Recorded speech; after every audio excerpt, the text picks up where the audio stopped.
महाराजस्व समाधान शिबिरास उपस्थित नवनियुक्त जिल्हा परिषद सदस्य, नवनियुक्त पंचायत समिती सदस्या, सर्व सरपंच आणि सर्वच लोकप्रतिनिधी आणि माझे सगळे शेतकरी बांधव आणि अधिकारी वर्ग आणि जे हे काम करणार आहे तो सगळा कर्मचारी वर्ग, मी सगळ्यांचं या ठिकाणी स्वागत करतो. आपल्याला माहिती आहे आपण दैनंदिन काम करण्यासाठी वेगवेगळ्या ऑफिसमध्ये दररोजच जातच असतो आणि कधी कधी एखादं सोपं काम असेल तर लवकर होतं, काही अवघड असेल तर आपल्याला अनेक कागदपत्र तिथं पूर्तता करावी लागते, बरोबर. परंतु आज या निमित्तानं आपण एखाद्या ठिकाणी सगळे कर्मचारी असतील, अधिकारी एकत्र आणणं आणि त्यांना एकत्रितरित्या लाभ देण्याचं प्रयोजन ठेवणं आणि त्यांच्या अडचणी दूर करून शासन नेहमीच आपल्या सोबत आहे आणि आपल्यासाठी आहे हे कुठेतरी आपण जाणून देणं आणि त्यासाठी प्रयत्न करणं, त्यासाठी हे शिबिर आपण आयोजित केलेलं आहे. मागील काही काळामध्ये पण आपण वेगवेगळी शिबिरं आयोजित केलेली होती. पुढच्या पण काळामध्ये आपण नक्कीच ही शिबिरं आयोजित करून हा लाभ आपण जास्तीत जास्त लोकांपर्यंत कसा पोहोचता येईल हा प्रयत्न आपण या निमित्तानं करणार आहोत. तर ह्याच्यामध्ये मला आत्ताचं थोडं वेळेचं प्रयोजन असं आहे की आता परीक्षा झालेल्या आहेत 10वी 12वीच्या, आपल्याला माहिती आहे, आणि मला अनेक वेळा फोन येतात.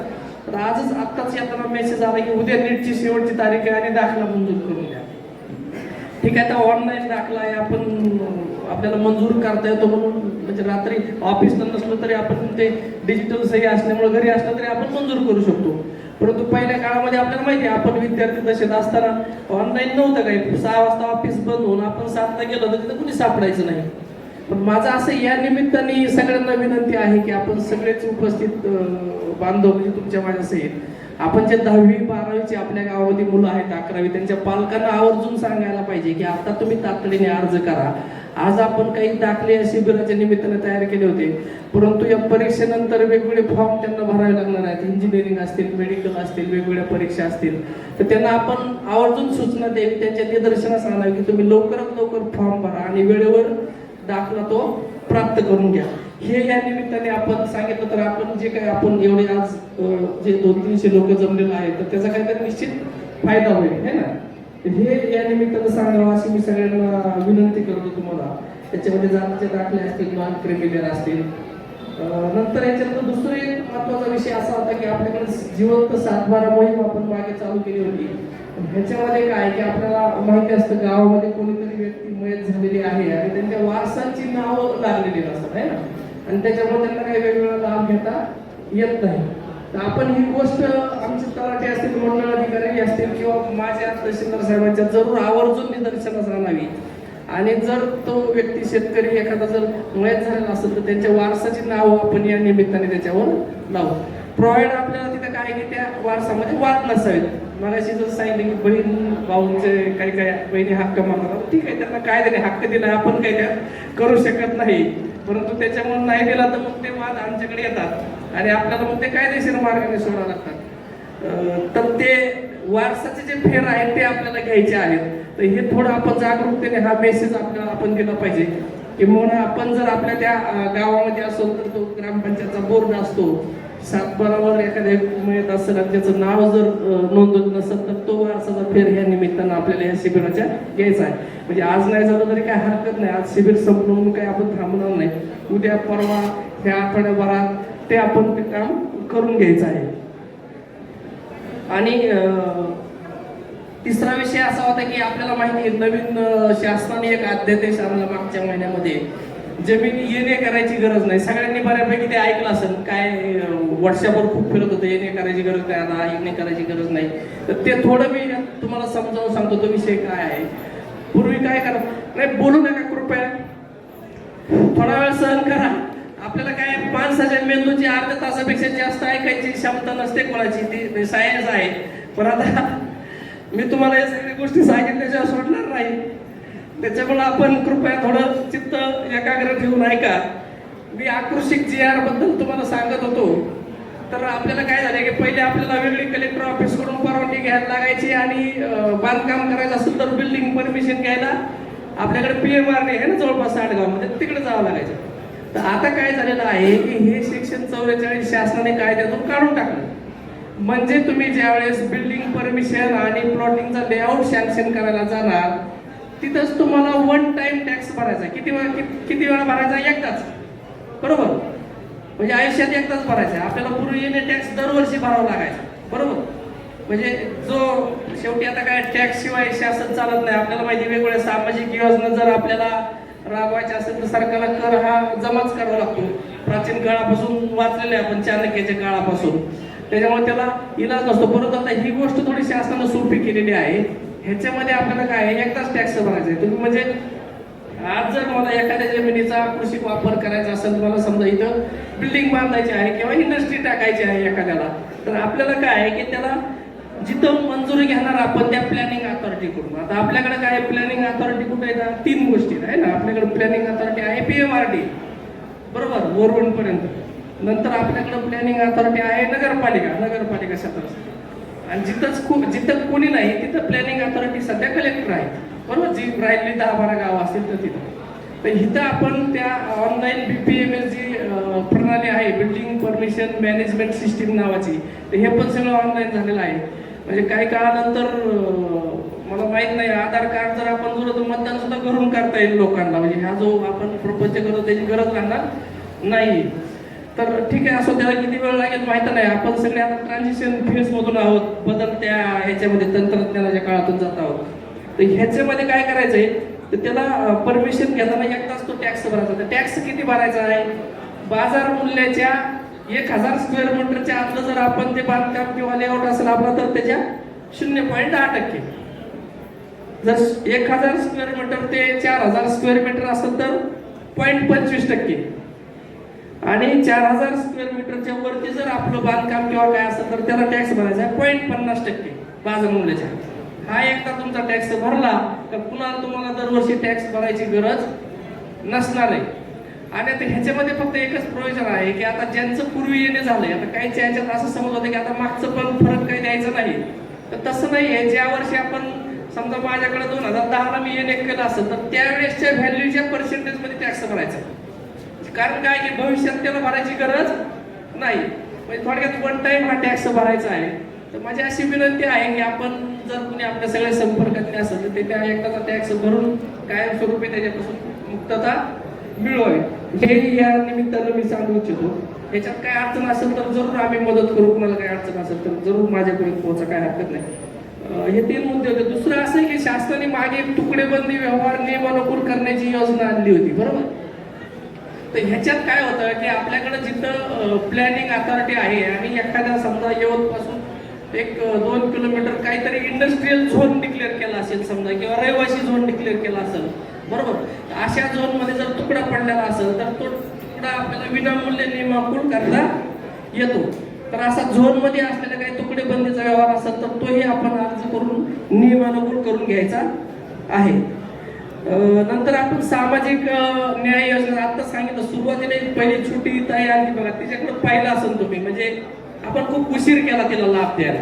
मी एक उदाहरण सांगतो. मी असंच फील्डवर गेलो होतो आणि वादळ आलेलं होतं आणि पाहणी करायला गेलो होतो. तर मला त्या गावामध्ये गेल्यानंतर एक छोटी मुलगी होती आणि काहीतरी पोलिओ. पाठीमागील ग्रामस्थ कृपया लक्ष द्या.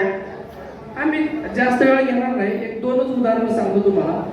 तर 4 जण उचलून तिला नेलं. ते पाऊस यायला लागला होता ना, तर मला सहज शंका आली, अरे हिला लाभ चालू आहे का संजय गांधीचा? आपल्याला माहिती आहे, आपल्या जो पुढं पुढं करतो किंवा आपण त्याच्या पुढं करतो त्याचा फायदा लगेच आपल्याला होतो, आहे ना. तर ज्याला कुणी नाही, हे तिथं मला उदाहरण दिसतं. तिला इतके उशीर नव्हता लागायला पाहिजे. त्या गावात जो कोणी माहिती असेल की खरंच हिला गरज आहे, तर अशा लोकांना म्हणजे आज या निमित्ताने एक जरी ती इथं पोहोचली तरी या शिबिराचा फायदा झाला असं मी समजतो. कारण आपण ज्याचं जो पुढं करेल किंवा काय, म्हणजे त्याचं खोटं असेल असं मला म्हणायचं नाही, खरं असतं.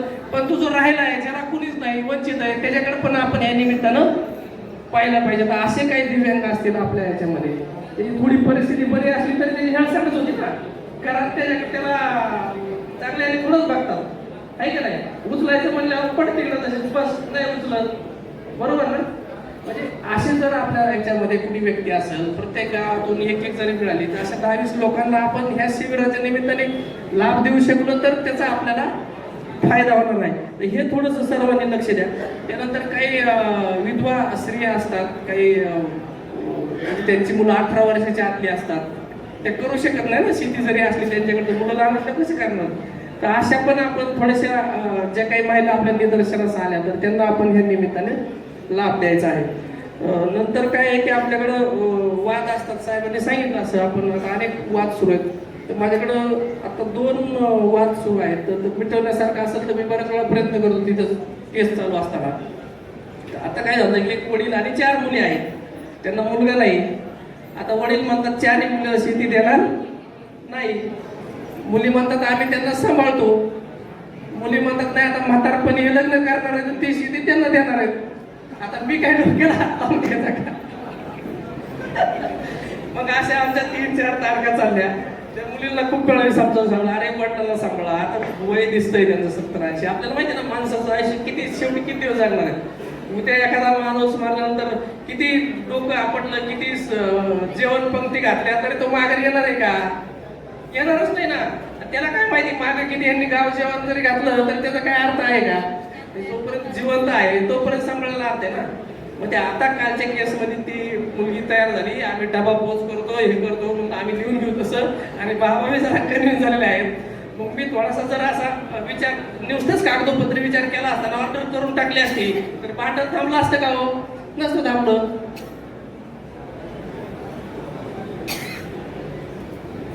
पण मी लांबवलं तारखा, आता ते काल मिटलंय आमचा विषय. आणखी एक केस माझ्या पुढे आली. त्यांना आता त्या आईला तिकडे पंढरपूरच्या आश्रमात ठेवलेलं आहे. आणि आपल्याकडे माहिती ज्येष्ठ नागरिकांचा कायदा आहे. आता असं ज्याला कोणी मुलं सांभाळत नसतील तर माझ्याकडे या. तुम्ही शेती जरी त्या मुलाला दिलेली असली तरी ते आपल्याला परत घेता येते. सांभाळत नसतील तर या, सांभाळत असतील तर मग आनंदाची गोष्ट आहे, काय हरकत नाही. मग ती आईला तिकडे पंढरपूरला ठेवलेलं आहे आणि हा मुलगा आणि सून, मग दोघींचे वाद येतात. आई म्हणते त्या ती शेती त्या सुनेच्या नावावर केली त्या मालकानी, ती म्हणते मी मुलाला दिली त्याने कशा तिच्या नावावर केली. म्हणजे अशी भांडण असतात. तर आपण थोडं जागरूक राहून जर बघितलं तर हे आपण मिटवण्याचा प्रयत्न केला तर तेवढंच आपल्याला समाधान मिळणार आहे. तर असे वाद आपण या लोक अदालतच्या माध्यमातून किंवा ह्या शिबिराच्या माध्यमातून आपण मिटवायचा प्रयत्न केला पाहिजे.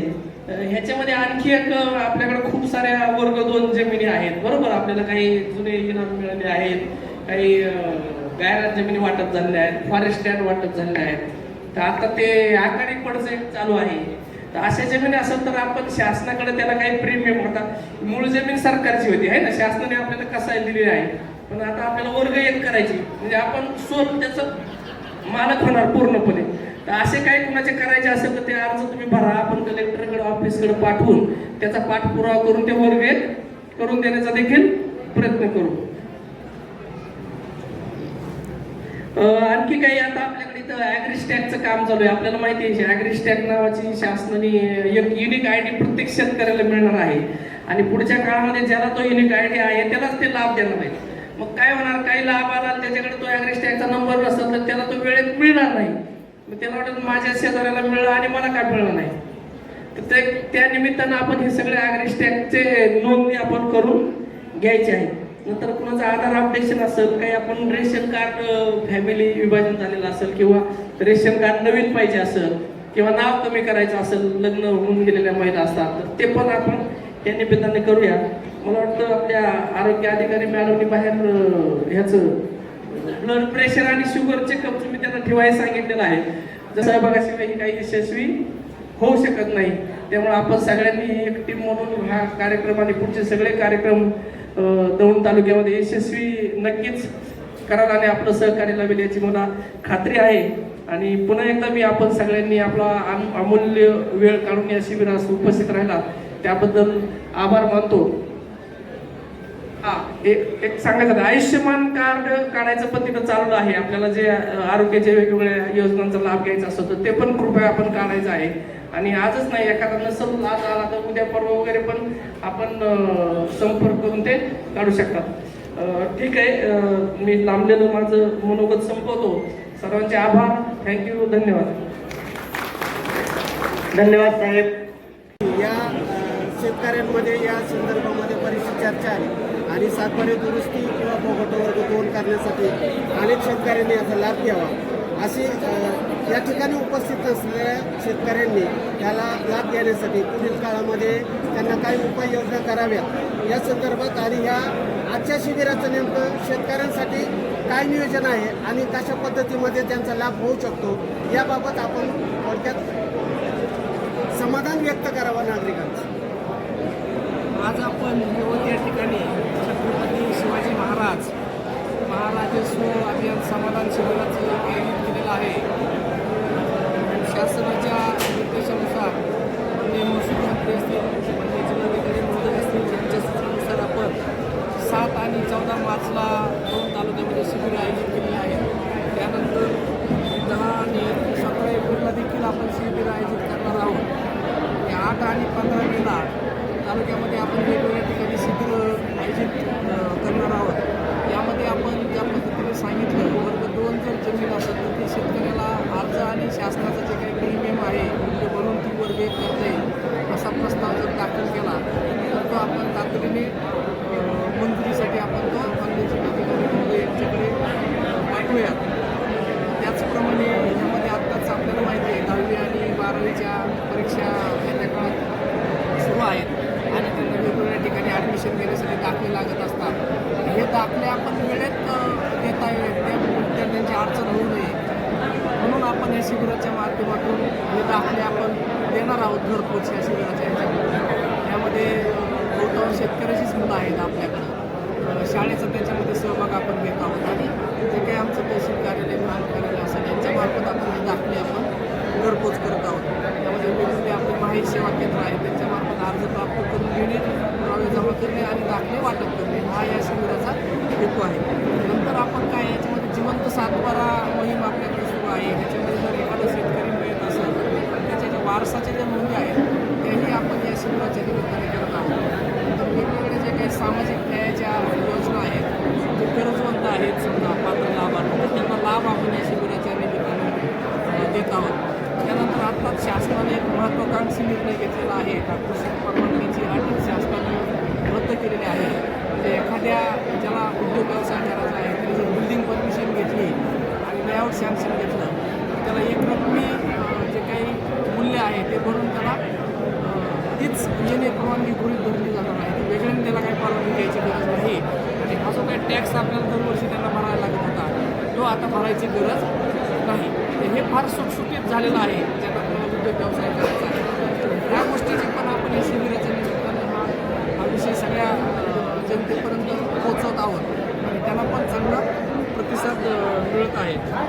त्यानंतर तुकडेबंदी कायद्याअंतर्गत जे काही व्यवहार आहेत जे पात्र लाभार्थी आहेत ते व्यवहार नियमित करण्याचा आपण या शिबिराच्या निमित्ताने ते काम देखील करत आहोत. त्यानंतर क्षेत्रस्त्याचे जर वाद असतील तर ते वाद आपण समोपचाराने मिटवायचा प्रयत्न ह्या शिबिराच्या माध्यमातून करत आहोत. नंतर ॲग्री टॅगमध्ये नाव नोंदणी करणे, आधार अपडेशन करणे, रेशन कार्ड एखाद्या नवीन पाहिजे असेल ते आणि आरोग्य तपासण्यासाठी या सगळ्याची जोडणं शिबिर यशस्वी करून सगळ्या शेतकऱ्यांपर्यंत जनतेपर्यंत शासनाच्या दारापर्यंत पोहोचण्याचा प्रयत्न या शिबिराच्या माध्यमातून आपण करत आहोत. आज शिबिर संपन्न होत आहे आणि या जरी कोणी वंचित राहिला त्याला पण आपण निश्चित शासनाच्या आज या शिबिरामध्ये बोगट वर्ग 2 आणि सातबाऱ्यावरली दुरुस्ती या संदर्भात नागरिकांची शेतकऱ्यांची बरीचशी गर्दी मला या टेबलवरती दिसून आली. तर बऱ्याचशा नागरिकांनी यापूर्वी देखील अर्ज केलेले आहेत परंतु अर्ज करूनही त्यांच्याकडून सातबारा दुरुस्तीची कामं विलंब झालेला आहे. तर याबद्दल काय सांगतो? हरकत नाही. सातबारावर दुरुस्ती हे कायद्यानुसार दोन्ही पक्षकारांना नोटिसा देऊन करायचं असतं. ही थोडी न्यायिक प्रक्रिया आहे. तर ह्याच्यामध्ये जे काही असतील अर्ज तर ते आपण तातडीने फायलावर घेऊन त्याला योग्य तो कायदेशीर जे आहे ते मदत करू आपण.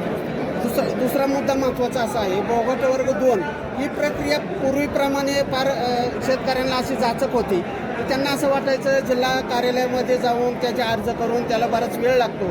आज तुम्ही ते ग्रामीण भागामध्ये डायरेक्ट शेतकऱ्याच्या दारामध्ये येऊन सांगताय की बोगट वर्ग 2 तुम्हाला करता येईल. तर त्याच संदर्भामध्ये शेतकऱ्यांना काय नाही असं आहे. बऱ्याच शेतकऱ्यांना माहिती नव्हतं किंवा की बोगटा 2 वर्ग 1 करता येते. आता मध्यंतरीच्या काळात शासनाने याच्यामध्ये बरेच अमेंडमेंट आणलेले आहेत कायद्यामध्ये. उदाहरणार्थ 10 वर्षाच्या मुलाच्या जमिनीला फॉरेस्ट वाटप आहे त्याला जो काही शासनाचा नजराणा आहे तो भरून ती जमीन वर्गीत करता येते. एकदा वर्गीत जमीन झाल्यानंतर मग त्याला काही परत हे करायची गरज नाही. असे ह्याच्यामध्ये जरी कोणी अर्ज केला तर आपण पाठपुरावा करून निश्चितच तो विषय निवडू. भाऊसाहेब, दुसरा एक महत्त्वाचं प्लॅनिंग अथॉरिटी PMRD आहे त्या क्षेत्रामध्ये जर तिथं तो झोन इंडस्ट्रीयल असेल किंवा रहिवासी झोन असेल आणि असा जर तुकडा असेल तर आपल्याला तो नियमानुकूल करता येईल.